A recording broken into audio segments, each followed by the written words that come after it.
සියලු දෙනාටම සුබ දවසක්. ආදරණීය දුවේ පුතේ අපි අද මේ පාඩමෙන් බලාපොරොත්තු වෙනවා ICT Technician පාඨමාලාවේ 11 වෙනි මොඩියුල් එකේ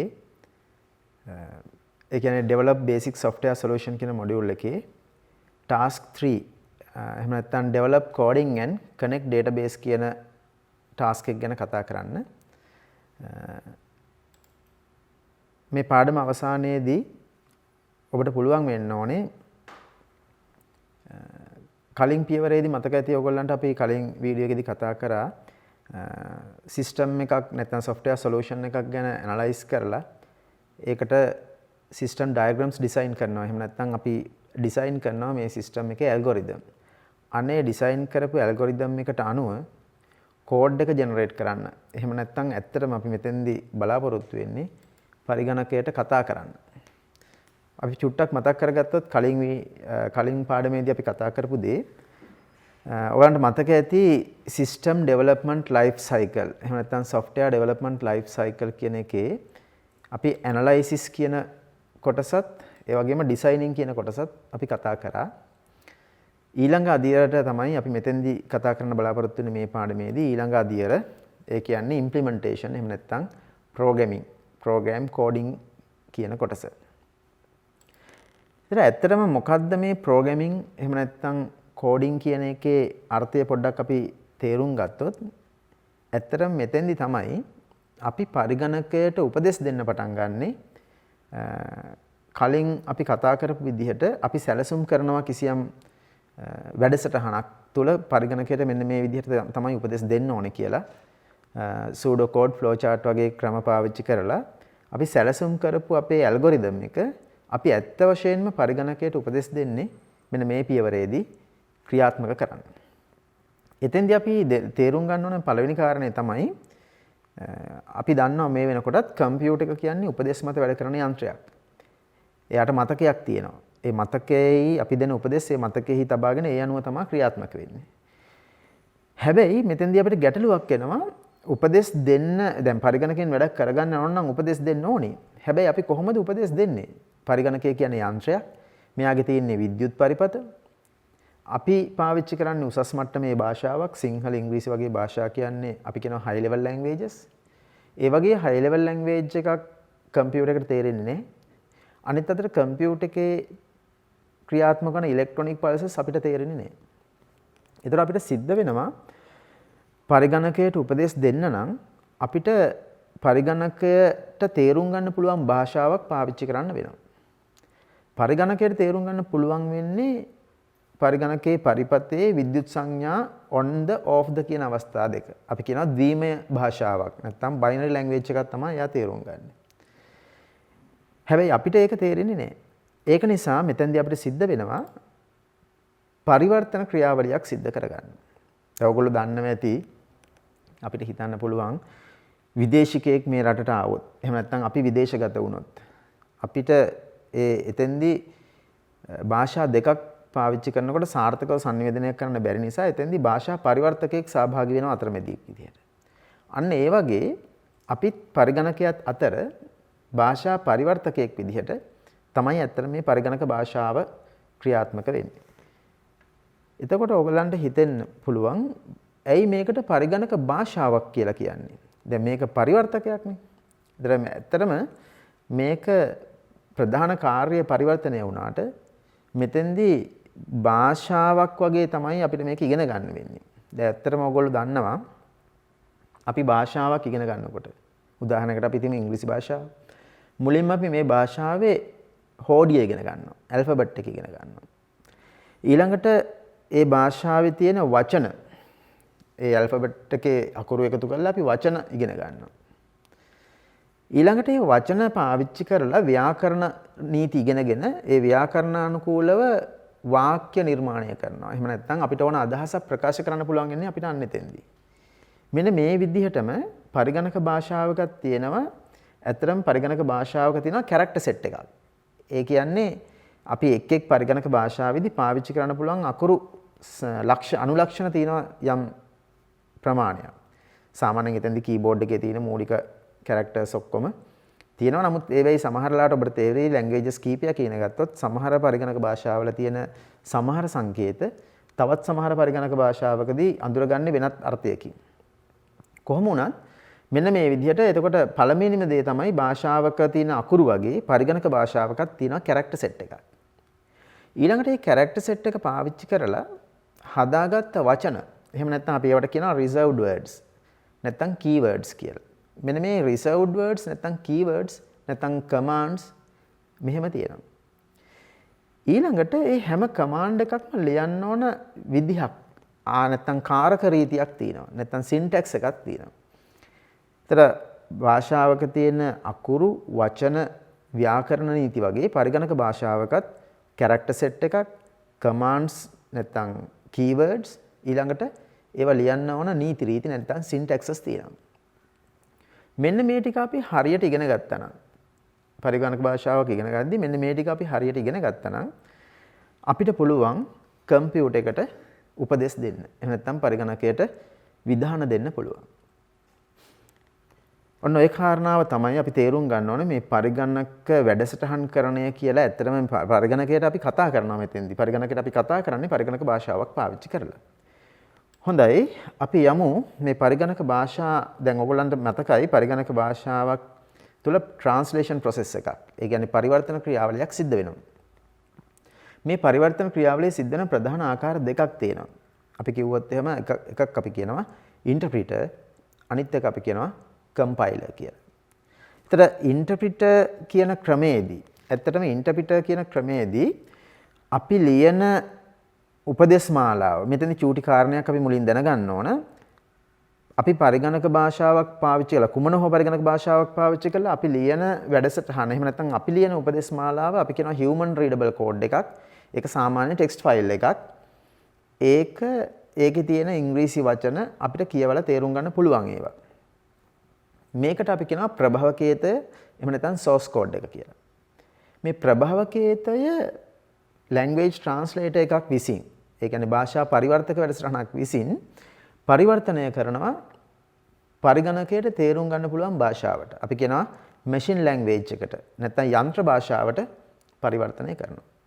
මෙන්න මේ පරිවර්තනය ඉන්ටර්ප්‍රිටර් එකකදී මේ source code එකේ තියෙන විධාන එකින් එක කියවමින් පරිවර්තනය කිරීමක් තමයි සිද්ධ වෙන්නේ. ඒ කියන්නේ language translator එකෙන් අපි ලියපු source code එකේ තියෙන විධාන one by one translate කරනවා. ඒ වෙලේ මේක ක්‍රියාත්මක වෙනවා. හරි. එතකොට මේ ඉන්ටර්ප්‍රිටර් එකක් නැත්නම් අර්ථ වින්‍යාසයකදී වෙන්නේ අපි ලියන source code එකේ තියෙන උපදේශ one by one translate කරමින් ක්‍රියාත්මක කරන එක. ඒතර ඔයගලන්ට පැහැදිලි වෙන්න ඕනේ මේ වෙලාවේදී ඉන්ටර්ප්‍රිටර් එකක් පාවිච්චි කරලා අපි ලියන ප්‍රෝග්‍රෑම් එකක් ක්‍රියාත්මක වෙන්න නම් ඒ ක්‍රියාත්මක වෙන වෙලාවේදී අපි ලියපු source code එකත් memory එකේ තියෙන්න ඕන. ඒ අදාළ ඉන්ටර්ප්‍රිටර් එකත් memory එකේ තියෙන්න ඕන. මොකද එතකොට තමයි source code එක අරගෙන ඒ ඉන්ටර්ප්‍රිටර් එකෙන් ඒක translate කරලා ක්‍රියාත්මක කරන්න පුළුවන් වෙන්නේ. ඉතින් මේකෙදී ඇත්තටම ප්‍රෝග්‍රෑම් එකේ කාර්යක්ෂමතාවය තරමක් අඩුයි. ඒ වගේම තමයි අපිට source code එක නිදහස් කරන්න වෙනවා පාවිච්චි කරන කෙනාට. තවත් විදිහකින් කිව්වොත් source code එක open කරන්න වෙනවා end user ට. ඉතින් ඒක නිසා ගොඩක් වෙලාවට ජනප්‍රිය ක්‍රමය තමයි compiler නැත්නම් සම්පාදක කියන ක්‍රමය. compiler එකකදී අපි ලියන source code එක compiler එක විසින් ඒක කියවලා translate කරනවා machine code එකකට නැත්නම් අතරමැදි object code එකකට. ඇත්තට මෙතෙන්දි වෙන්නේ අපි දෙන උපදෙස් ඒ ආකාරයෙන්ම translate වෙනවා machine language එකට. හැබැයි ඒක තවම ක්‍රියාත්මක කරන්න බෑ. ඒකට අවශ්‍ය වෙනවා මෙහෙයුම් පද්ධතියේ සහාය. ඒ අදාළ මෙහෙයුම් පද්ධතියේ සහාය අරගෙන linker කියන ප්‍රෝග්‍රෑම් එකකින් මේක සම්බන්ධ කරලා අවසානයේ සකස් කරනවා executable code එකක් නැත්නම් ක්‍රියාත්මක කළ හැකි වැඩසටහනක්. දැන් ඔයගොල්ලන් තේරුම් ගන්න ඕනේ මේ ක්‍රියාවලදී source code එක කියන්නේ අපි ලියපු code එක. ඒක තමයි human readable code එක. ඒ කියන්නේ අපිට කියවන්න පුළුවන් text file එක තමයි source code එක කියන එක. ඒකේ තියෙන්නේ අපි අදාළ භාෂාවෙන් පාවිච්චි කරපු වචන. අදාළ පරිගණක භාෂාවෙන්. මේක කම්පයිලර් එකෙන් කම්පයිල් කරාට පස්සේ ලැබෙන කෝඩ් එක human readable නෙමෙයි. ඒක machine readable කෝඩ් එකක්. ඒ machine readable කෝඩ් එක හැබැයි executable නෙමෙයි. ඒක executable වෙන්න නම් මේ machine readable කෝඩ් එක operating system libraries එක්ක සම්බන්ධ වෙලා තනියෙන් අදාළ operating system එක මත තනිව ක්‍රියාත්මක කළ හැකි කෝඩ් එකක් බවට පත් වෙන්න ඕන. මෙන්න මෙහෙම හදන ෆයිල් එකක් තමයි ඇත්තටම ඕගොල්ලන් ප්‍රෝග්‍රෑම් එකක් කියලා දකින්නේ. දැන් උදාහරණයකට Word, Excel එහෙම නැත්නම් Photoshop මේ වගේ ඕගොල්ලෝ games ඔය වගේ වැඩ කරන හැම ප්‍රෝග්‍රෑම් එකක්ම ඇත්තටම මෙන්න මේ ක්‍රමයට හදලා අවසානයේ හැදෙන executable code එකක් තමයි අපි ප්‍රෝග්‍රෑම් එකක් කියලා ක්‍රියාත්මක කරන්නේ. හොඳයි. ඊළඟට අපි බැලුවොත්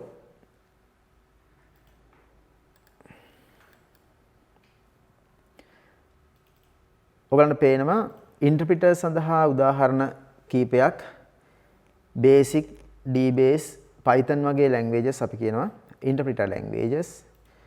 ඊළඟට Pascal, C, Visual Basic වගේ ඒවා අපි කියනවා compiler languages සඳහා උදාහරණ.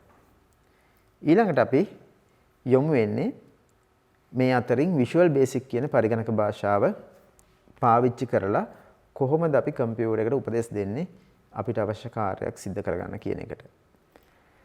Visual Basic ගැන කතා කරද්දී මූලික වශයෙන් අපි කියනවා Visual Basic කියන්නේ object oriented programming language එකක්. ඊළඟට කියනවා Visual Basic කියන්නේ event driven programming language එකක්. ආයෙමත් අපිට සඳහන් කරන්න පුළුවන් Visual Basic පාවිච්චි කරලා අපිට graphical user interface හදන්න පුළුවන් කියලා. මොනවද මේ කියන්නේ කියලා පොඩ්ඩක් අපි එකින් එක තරමක් තේරුම් ගමු. object oriented programming language එකක් කියන සංකල්පය ඇත්තටම programming සංකල්ප දෙකක් තියෙනවා මූලික වශයෙන් structured programming සහ object oriented programming කියලා. structured programming කියන ක්‍රමයේදී ඔයගලන්ට මතක ඇති අපි කලින් වීඩියෝ එකේදී බැලුවා ඉගෙන ගත්තා ව්‍යාජකේත සහ ගැලීම් සටහන්. ඒ වෙයිදී අපි කතා කරේ top down sequence ඉහළ සිට පහළට පිළිවෙලින් ක්‍රියාත්මක වන උපදෙස් මාලාවක් විදිහට. ඒතර මෙන්න මේ ක්‍රමේ තමයි structured programming වලදී කතා කරන්නේ. නැත්නම් structured programming කියලා කියන්නේ මේ විදිහට අනුපිළිවෙලින් අපි දෙන උපදෙස් යම්කිසි ආකාරයකට ගලාගෙන යාමින් ක්‍රියාත්මක වීමේ ක්‍රමයක්. නමුත් object oriented කියන සංකල්පය ඊට වඩා තරමක් වෙනස්. ඇත්තටම ගොඩක් විශාල programs ටිකක් සංකීර්ණ පරිගණක වැඩසටහන් නිර්මාණය කරද්දී අපිට සාම්ප්‍රදායික අර structured programming කියන සංකල්පයෙන් එළියට ගිහිල්ලා object oriented කියන සංකල්පයට නැඹුරු වෙන්න වෙනවා. එතෙන්දී වැඩසටහන සකස් වෙන මූලික සංඝටක වෙන්නේ objects. තවත් විදිහකට කිව්වොත් මේ object කියන සංකල්පය අපි උදාහරණයක් ගත්තොත් මේ මූසිකය නැත්නම් මේ mouse එක කියන්නේ object එකක්. ඒතර මේ mouse එක කියන object එක සතුව තියෙනවා යම්කිසි ගුණාංග ටිකක්. ඕනෑම object එකකට ඕනෑම වස්තුවකට තියෙනවා මැනිය හැකි නම් කළ හැකි ගුණාංග. මේවට අපි කියනවා properties. ඊළඟට තියෙනවා object එකකට මේ properties ඇරුණාම ඒ කියන්නේ මැනිය හැකි නම් කළ හැකි වටිනාකම් ඇරුණාම මේවට තියෙනවා ඒ object එකට හැසිරෙන්න පුළුවන් ආකාර. අපි ඒවට කියනවා behaviors නැත්නම් methods කියලා. ඊළඟට මේ දෙකම ඇරුණාම object එකක් සතුව තියෙනවා ඒ object එක මත බාහිරින් යම් බලපෑමක් සිද්ධ වෙන අවස්ථාවක්. ඒවට අපි කියනවා events නැත්නම් අවස්ථා කියලා. මෙන්න මේ සාමාන්‍ය ලෝකයේ තියෙන ස්වභාවික ලෝකයේ තියෙන වස්තුවක් කියන මෙන්න මේ වස්තු සංකල්පය සහ වස්තුවක් සතු මෙන්න මේ කියපු ගුණාංග properties events සහ methods එහෙම නැත්නම් ගුණාංග හැසිරීම් සහ අවස්ථා කියන මෙන්න මේ සංකල්ප අපි පරිගණක වැඩසටහනක් ඇතුළත ගන්නවා. පරිගණක වැඩසටහනක් ඇතුළතදී මෙන්න මේ objects නිර්මාණය කරනවා අපි virtual objects එහෙම නැත්නම් පරිගණකයේ තුල දැන් උදාහරණයකට ඔයගොල්ලෝ දන්න පරිගණක වැඩසටහනක සාමාන්‍යයෙන් අපි දකින window එකක් ඊළඟට command button එකක් text box එකක් menu එකක් icon එකක් මේ වගේ දේවල් objects මෙන්න මේ විදිහේ objects අපි නිර්මාණය කරගන්නවා program එක ඇතුලේ ඊළඟට මේ objects සතුව අපි කලින් සඳහන් කරගත්තා වගේ යම් නිශ්චිත properties, events සහ methods අර්ථ දක්ව ගන්නවා. ඊළඟට මෙන්න මේ properties වෙනස් කරමින් events සහ methods ක්‍රියාත්මක කරමින් තමයි program එක ගලාගෙන යන්නේ. මෙන්න මේ සංකල්පයට අපි කියනවා object oriented programming කියලා. මේක ටිකක් ගැඹුරු විෂයක්. මේක ගැන වෙනම කතා කරන්න පුළුවන් විෂයක්. නමුත් අපි දැනට මෙතනදී සරලව කෙටියෙන් අපි object oriented කියන සංකල්පය මේ විදිහට තේරුම් ගන්නවා. මේකට උදාහරණයක් ඔයගලන්ට බලන්න පුළුවන්. අපි සාමාන්‍ය ලෝකයේ උදාහරණයක් ගත්තොත් මම ගන්නවා බැලුන් එකක්. දැන් බැලුන් කියන ඔබ්ජෙක්ට් එක ගත්තාම බැලුන් කියන ඔබ්ජෙක්ට් එක සතුව තියෙනවා ප්‍රොපර්ටිස් විදිහට අපිට කතා කරන්න පුළුවන් වර්ණය, ප්‍රමාණය, බර වගේ දේවල්. එයාගේ මැනිය හැකි, නම් කළ හැකි වටිනාකම්. ඊළඟට එයාගේ ඉවෙන්ට්ස් බැලුමකට අපිට කරන්න පුළුවන් දේවල්. අපිට බැලුමකට පිඹින්න පුළුවන්. ඒතර බැලුමකට වෙන්න පුළුවන් දේවල් බැලුමකගේ හැසිරීම තමයි අපි ගත්තොත් එහෙනම් බැලුමට පිඹෙන්න පුළුවන්. හැකිලෙන්න පුළුවන්. පුපුරන්න පුළුවන්. දැන් උදාහරණයක් ගත්තොත් මම බැලුන් එකට පිඹිනවා. බැලුන් එකේ කටට මම කට තියලා පිඹිනවා. එතකොට බැලුන් එක පිඹෙනවා. මම පිඹිනවා කියන අවස්ථාවේ බැලුන් එක පිඹෙනවා කියන මෙතඩ් එක ක්‍රියාත්මක වෙනවා. ඒ වෙලාවේ එයාගේ ප්‍රමාණය කියන ප්‍රොපර්ටි එක වෙනස් වෙනවා. අපි අනිත් පැත්තට ගත්තොත් බැලුන් එකේ මම හුලං යවුවොත් එයා හැකිලෙනවා කියන මෙතඩ් එක ක්‍රියාත්මක කරනවා. එතකොට එයාගේ ප්‍රමාණය කියන එක අඩු වෙනවා. බර කියන එක සුළු වශයෙන් අඩු වෙනවා. මෙන්න මේ විදිහට මේ properties, events සහ methods අතර සම්බන්ධතාවයක් තියෙනවා. අපි පරිගණක වැඩසටහනක් තුල ගත්තයින් පස්සේ පරිගණක වැඩසටහනක් තුල අපි ගත්තට පස්සේ උදාහරණයක් ගත්තොත් සාමාන්‍ය වින්ඩෝ එකක්. මේ වින්ඩෝ එක කියන්නේ ඔබ්ජෙක්ට් එකක් කියලා සැලකුවොත් මේ වින්ඩෝ එකක තියෙන ප්‍රොපර්ටිස් නැත්නම් වින්ඩෝ එකක තියෙන වටිනාකම් තමයි එයාව අඳුර ගන්න තියෙන නම, වින්ඩෝ එකේ උස, පළල මෙන්න මේ වගේ දේවල් වින්ඩෝ එකක තියෙන ප්‍රොපර්ටිස්. ඊළඟ වින්ඩෝ එකකට වෙන්න පුළුවන් දේවල් ඒක මෙමරි එකේ ලෝඩ් වෙන අවස්ථාව, ඒ කියන්නේ මෙමරි එකේ සකස් වෙන අවස්ථාව, ස්ක්‍රීන් එකේ ඩිස්ප්ලේ වෙන අවස්ථාව මෙන්න මේ වගේ තියෙනවා අවස්ථා නැත්නම් ඉවෙන්ට්ස්. ඊළඟ ෆෝම් එකට වෙන්න පුළුවන් දේවල්. අපි කියනවා ෆෝම් එකට මේ අපිට කරන්න පුළුවන් ෆෝම් එකට වෙන්න පුළුවන් methods. ෆෝම් එකට පේන්න පුළුවන් එයාට. ඒ කියන්නේ එයා show කියන method එක. ඊළඟට එයා hide වෙන්න පුළුවන් එයාට. මෙන්න මේ වගේ පරිගණක වැඩසටහනක් ඇතුලේ අපි object කියන සංකල්පය පාවිච්චි කරනවා. ඊළඟ කාරණේ තමයි event driven programming language කියලා මම කිව්වා. Visual Basic කියලා කියන්නේ event driven programming language එකක්. මේ කියන්නේ අපි කරන event එක මත එහෙම නැත්නම් ඉබේ සිද්ධ වෙන event එකක් මත යම්කිසි අවස්ථාවකට අනුව තමයි සිද්ධ වෙන දේ තීරණය වෙන්නේ. මේක අපි මෙහෙම තේරුම් ගමු. අපි හැමෝම දන්න උදාහරණයක් ගත්තොත් Word වගේ program එකකට ඔයා ගිහිල්ලා ඒකේ ඔයා text එකක් type කළා. ඒ text එක select කරලා ඒ text එකේ select කරලා ඔයා bold කියන tool එක click කරොත් ඒ selected text එක bold වෙනවා. italic කියන tool එක click කරොත් ඒ selected text එක italic වෙනවා. font color එක මාරු කරොත් font color එක වෙනස් වෙනවා. එතකොට user කරන event එක අනුව තමයි program එකේ result එක තීරණය වෙන්නේ. මෙන්න මේ ක්‍රමයට නැත්නම් මෙන්න මේ ලක්ෂණයට අපි කියනවා event driven programming කියලා. මොකද අපිට predefine කරන්න බෑ. නැත්නම් කලින් අපිට කියන්න බෑ කොයි වැඩේද මුලින් වෙන්නේ කොයි දේද පස්සේ වෙන්නේ කියලා. user කරන event එක අනුව ප්‍රතිඵලය තීරණය වෙනවා.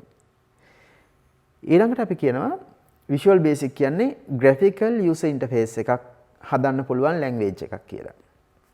ඔයගොල්ලෝ මං හිතන්නේ graphical user interface කියන එක මේ වෙනකොටත් අහලා ඇති, දන්නවා ඇති. graphical interface එකක් කියලා කියන්නේ මේ user සමග හැමතිස්සෙම අදහස් සුවමාරු කරගන්නේ රූපමය ආකාරයෙන්. තවත් විදිහකට කිව්වොත් ඒක නිසා තමයි අපිට window, command button, menu මේ වගේ graphical objects දකින්න පුළුවන් වෙන්නේ. එතකොට Visual Basic වලින් අපිට මේ වගේ window සහිත නැත්නම් graphical interfaces සහිත වැඩසටහන් නිර්මාණය කරන්න පුළුවන්. හොඳයි. අපි VB.net ආරම්භ කරාට පස්සේ අපිට ලැබෙනවා මෙන්න මේ වගේ interface එකක්. අපි කියනවා Visual Basic Integrated Development Environment එක. මේකෙදි ඇත්තටම අපිට අර ඩෙවලොප්මන්ට් මතකයි ඔයගොල්ලන්ට සිස්ටම් ඩෙවලොප්මන්ට් ලයිෆ් සයිකල් එකේ අපි කතා කරා ඇනලයිසිස් ඩිසයිනින් ඊළඟට කෝඩින් නැත්නම් ඉම්ප්ලිමන්ටේෂන් ටෙස්ටිං මෙහෙම අදියර කීපයක් තියෙනවා. මේකේ ඇත්තටම ඉන්ටර්ෆේස් ඩිසයිනින් කියන කොටස ඒ වගේම කෝඩින් ප්‍රෝග්‍රෑම් කෝඩින් කියන කොටස සහ ටෙස්ටිං කියන පාර්ට් එකේ කොටසක් අපිට මේ IDE එක තුළ කරන්න පුළුවන්. ඒක නිසා මේකට කියනවා ඉන්ටග්‍රේටඩ් ඩෙවලොප්මන්ට් එන්වයරන්මන්ට් එකක් කියලා. ඒ කියන්නේ ඩෙවලොප්මන්ට් වල තියෙන මේ අවස්ථා කීපයක්ම ඉන්ටග්‍රේට් කරලා තිනවා මේක ඇතුලේ. හොඳයි. ඒතර අපි VB IDE එකේ තියෙන කොටස් ටික අඳුරගත්තොත් අපිට පුළුවන් මෙන්න මෙහෙම දකින්න. VB වින්ඩෝ එකේ ප්‍රධාන වශයෙන් මේ මැද පේනවා යට ඩිසයින් වින්ඩෝ එක කියලා කොටසක්. මේකේ තමයි අපි ඉන්ටර්ෆේස් ඩිසයින් කරන්නේ. මම කිව්වා මතකයි ඔයගලන්ට graphical user interface එකක් හදන්න පුළුවන් කියලා. ඒතර අන්නේ graphical interface එක අපි ඩිසයින් කරන්නේ මෙන්න මේ ඩිසයින් වින්ඩෝ එකේ. ඊළඟට මේ ඩිසයින් වින්ඩෝ එක ඇතුලේ graphical interface එක ඩිසයින් කරන්න අවශ්‍ය කරන objects එහෙම නැත්නම් controls මේ වම් පැත්තේ ඔයගලන්ට දකින්න පුළුවන් control toolbox කියන එකේ.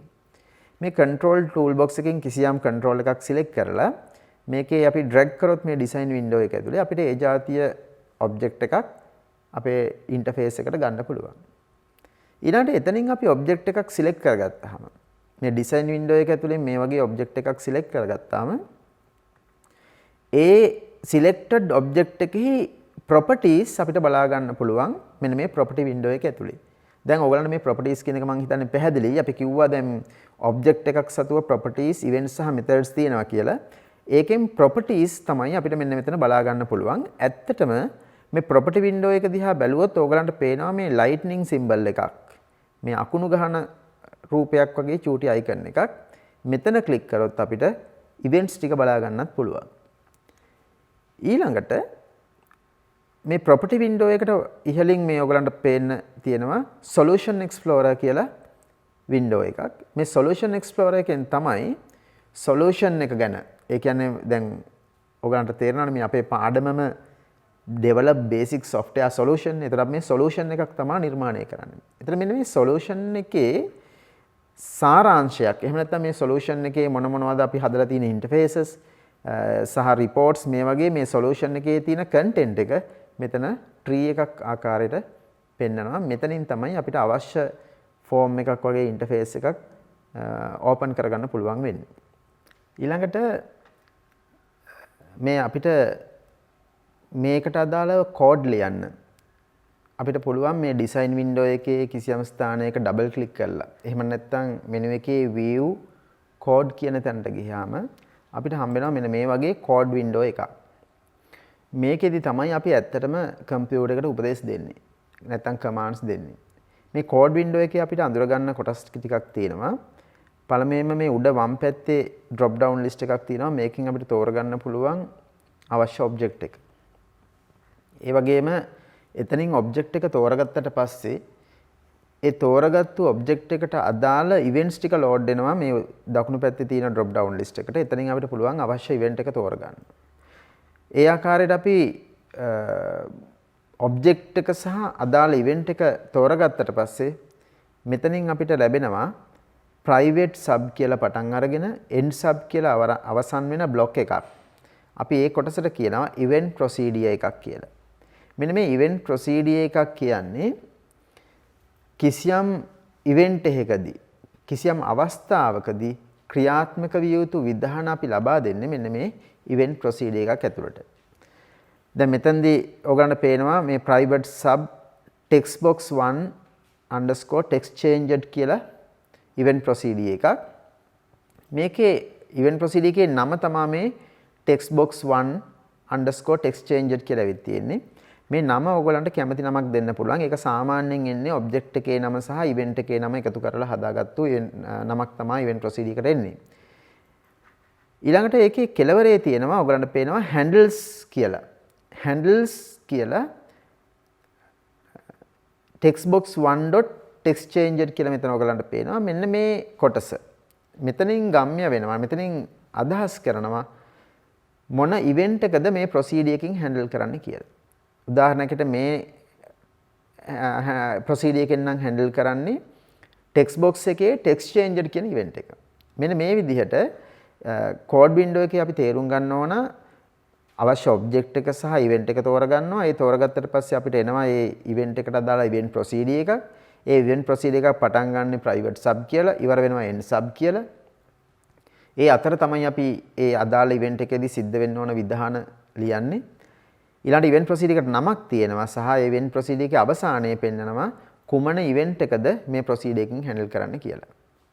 හොඳයි. මේ ටික අපිට පුළුවන් ඇත්තටම Visual Basic වලදී කොහොමද වෙන්නේ කියලා බලන්න. අපි Visual Basic වලට ගියොත් Visual Basic ආරම්භයේදී අපිට හම්බ වෙනවා මෙන්න මේ වගේ ස්ක්‍රීන් එකක්. අපි මේකට කියනවා startup window එක කියලා.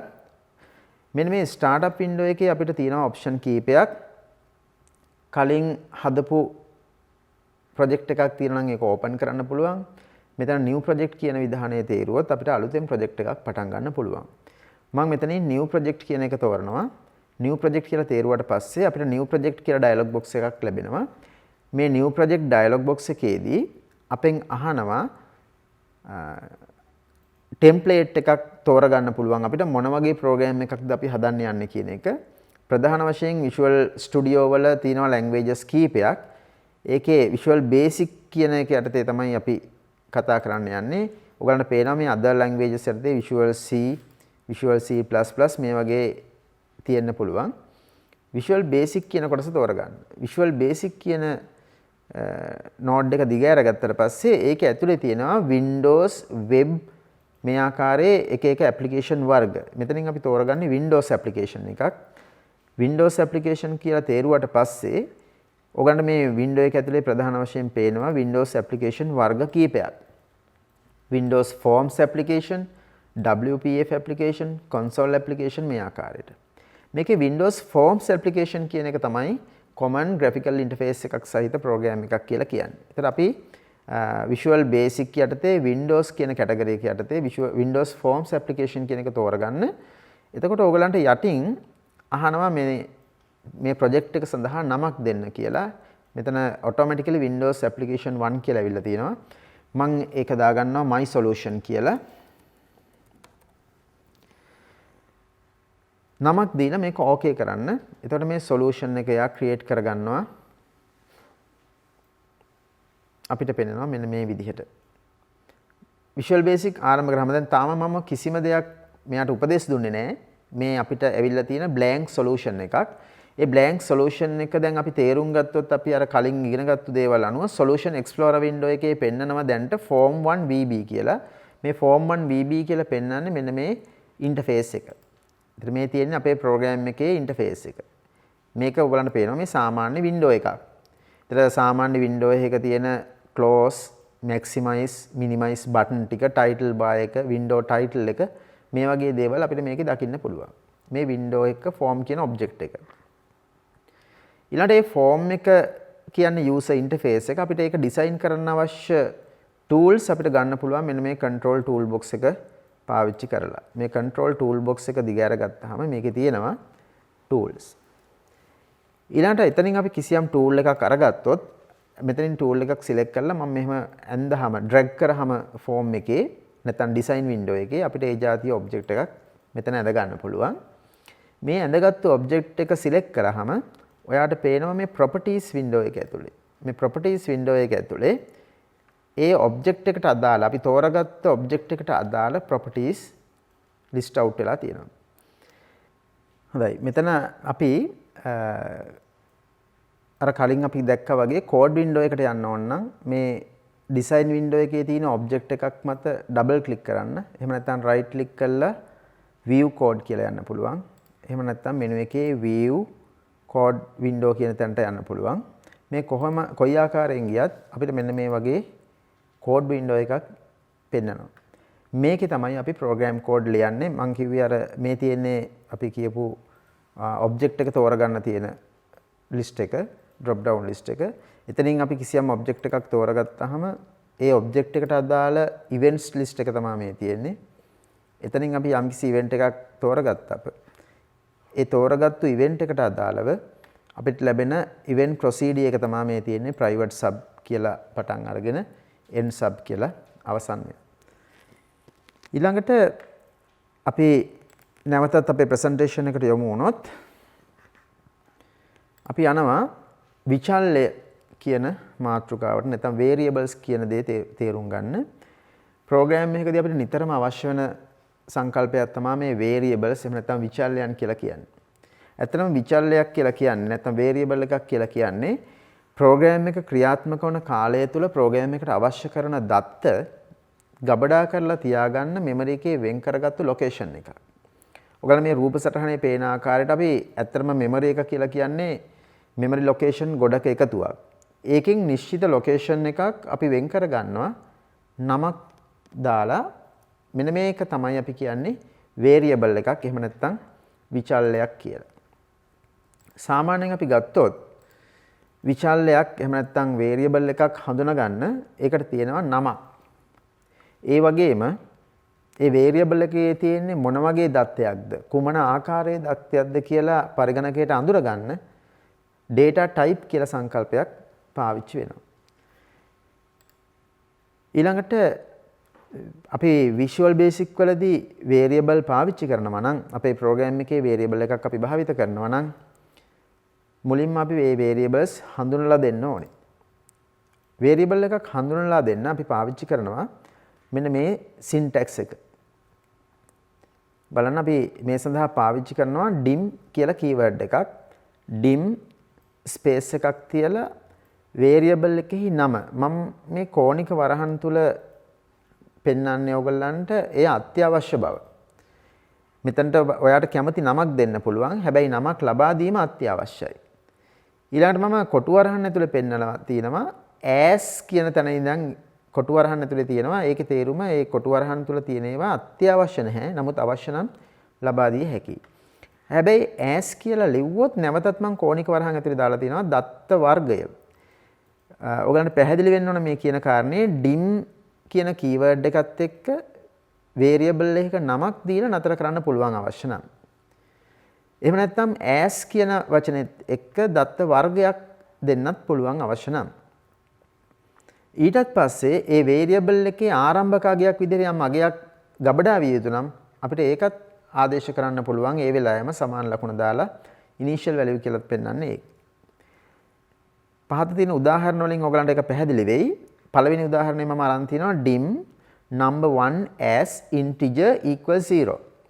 ඒතර number 1 කියලා විචල්‍යයක් සකස් වෙනවා. ඒකේ ගබඩා කරගන්න පුළුවන් වෙන්නේ integer එකක්. ඒ කියන්නේ පූර්ණ සංඛ්‍යාවක්. එහි ආරම්භක අගය විදිහට බිඳුව load වෙනවා. දෙවෙනි උදාහරණෙදි මම නිකම්ම dim stu name කියලා විචල්‍යයක් අරගෙන තියෙනවා. එතෙන්දී ඇත්තටම stu name කියන විචල්‍යයට data type එකක් මම එතෙන්දී ආදේශ කළා නැහැ. පළමුවෙන්ම ඒ විචල්‍යයට ආදේශ වෙන දත්තය අනුව ඒකේ data type එක Visual Basic වලින් ස්වයංක්‍රීයව තීරණය කරනවා. මෙතෙන්දී වැදගත් වෙන කාරණා කීපයක් මේ විචල්‍යයන් සම්බන්ධයෙන් නැත්නම් variable සම්බන්ධයෙන් වැදගත් වෙන කාරණා කීපයක් අපි දැනගන්න ඕනේ. පළවෙනිම දේ තමයි variable name එකකට කිසිම අවස්ථාවක මෙන්න මේ තියෙන සංකේත පාවිච්චි කරන්න බෑ. ඒ කියන්නේ spaces plus minus asterisk slash question colon මේ වගේ සංකේත පාවිච්චි කරන්න බෑ. ඒ කියන්නේ තවත් විදිහකට කිව්වොත් හැම තිස්සෙම variable name එකක් කියන්නේ තනි වචනයක් විදිහට තියෙන්න ඕනේ. ඔබට වචන වෙන් කරලා පෙන්වන්න අවශ්‍ය නම් underscore එක පාවිච්චි කරන්න පුළුවන්. දෙවෙනි කාරණේ තමයි variable එකක නම ආරම්භ කිරීමේදී 0.9 දක්වා ඉලක්කම් භාවිත කරන්න බෑ. variable name එක අතරමැද තියෙන්න පුළුවන් ඉලක්කමක්. නමුත් පළමු character එක ඉලක්කමක් වෙන්න බෑ.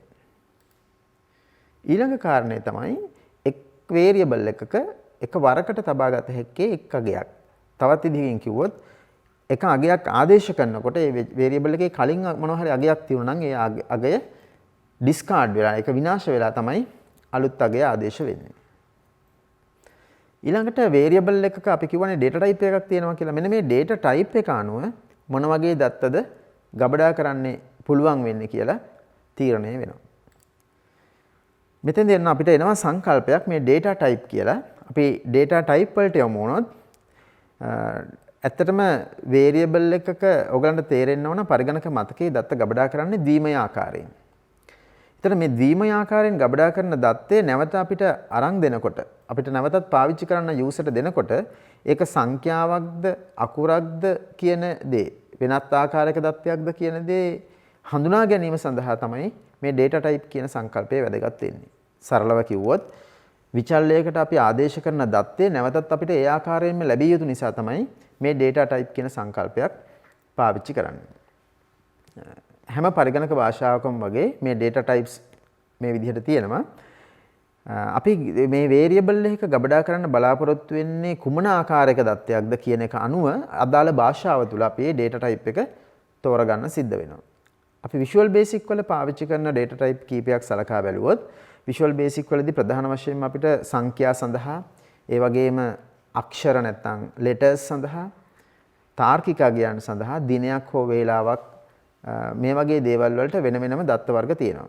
පළමුවෙන්ම අපි බැලුවොත් සංඛ්‍යා සඳහා තියෙන දත්ත වර්ග. දත්ත වර්ග විශාල ප්‍රමාණයක් තියෙනවා සංඛ්‍යා සඳහා. බයිට් කියන data type එක අපි පාවිච්චි කරනවා කුඩා ධන පූර්ණ සංඛ්‍යා සඳහා. ඒ කියන්නේ බිංදුවත් 255ත් අතර සංඛ්‍යා සඳහා. integer සහ int 32 කියන දත්ත වර්ග දෙකම අපි පාවිච්චි කරනවා ධන සහ ඍණ පූර්ණ සංඛ්‍යා සඳහා. bit 32ක ඉඩ ප්‍රමාණයක් යනවා integer හෝ int 32 කියන data type එකේ විචල්යක් සඳහා.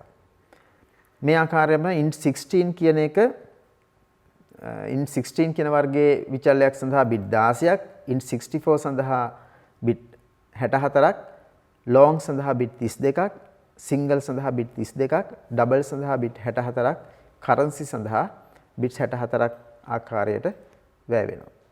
හොඳයි.